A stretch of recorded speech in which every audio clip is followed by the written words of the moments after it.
શ્રી કૃષ્ણએ ગીતાજીમાં જે કીધું છે એ યાદ છે, પરિત્રાણાય સાધુ નામ વિનાશાય છે દુષ્કૃતા.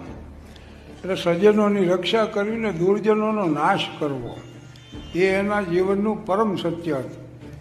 પછી સમાજ પતિત થાય, અને પતિત થાય એટલે શું થાય ખબર છે?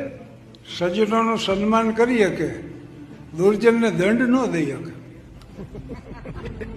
અને તમે જોજો ઘણી વાર લૂંટ ને ખૂન ને બળાત્કાર ને એવા કેસ થાય ને, માણાનો મોટા ભાગે પ્રતિભાવ શું હોય છે? એ છૂટી જાય છે.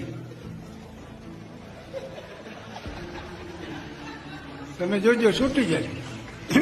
એટલે સજ્જનોનું સન્માન થઈ શકે, દુર્જનોને દંડ ન દઈ શકે. અને છેલ્લામાં છેલ્લી કક્ષાનો સમાજ હાવ પતિત થાય ને, ત્યાં દુર્જનોના સન્માન મળે થવા અને સજ્જનોની અવગણના મળે. તમે જોજો, હાવ સાચી મહેનત કરી અને 72% માર્ક લાવ્યો હોય અંગ્રેજીમાં અને કોપી કરીને 80% લાવ્યો હોય તો એ 80 વાળાનું સન્માન થાય. થોડો તો ઊભો હોય ખૂણામાં. એટલે અમે તારા જગતમાં અવનવા અન્યામ જોયા છે, પ્રતિષ્ઠા દુર્જનો પામ્યા, સ્વજનો બદનામ જોયા છે. ખરેખર નેકાદમની કદર કરતી નથી દુનિયા, દુરાચારીને પૂજાતા તો ગામે ગામ જોયા છે.